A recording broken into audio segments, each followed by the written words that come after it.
اور جب میں نے اپنے فیصلے اللہ پہ چھوڑے تو پتا چلا میری عقل سے بہتر فیصلے میرا رب کرتا ہے۔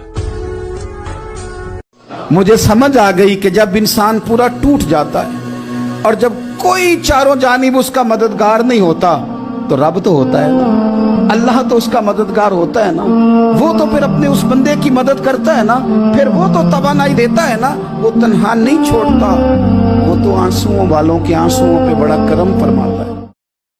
جو اللہ دے وہ لینا چاہیے کہ سیٹھوں نوابوں کی جیبیں دیکھنی چاہیے؟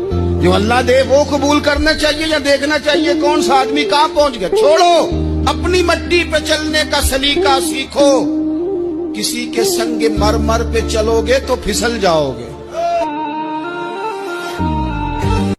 یا اللہ، جو تو نے مجھے عطا کیا اور جو تو نے مجھے عطا نہیں کیا اور جو مجھے دے کر لے لیا، ان سب پر تیرا شکر ہے۔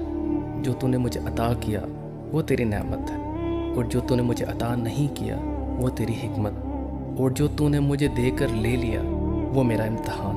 یا اللہ، مجھے ہر حال میں تیرا شکر ادا کرنے والا بنا۔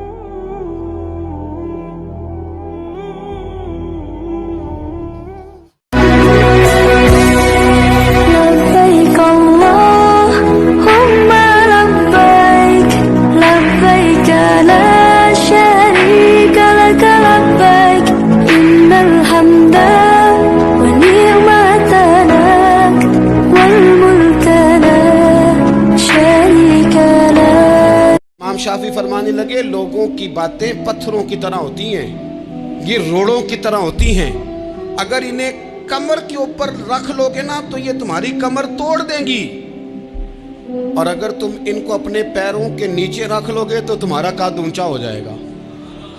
بس دنیا میں وہ لوگ پریشان ہوتے ہیں جو لوگوں کی باتوں کو کندھوں پر سوار کر لیتے۔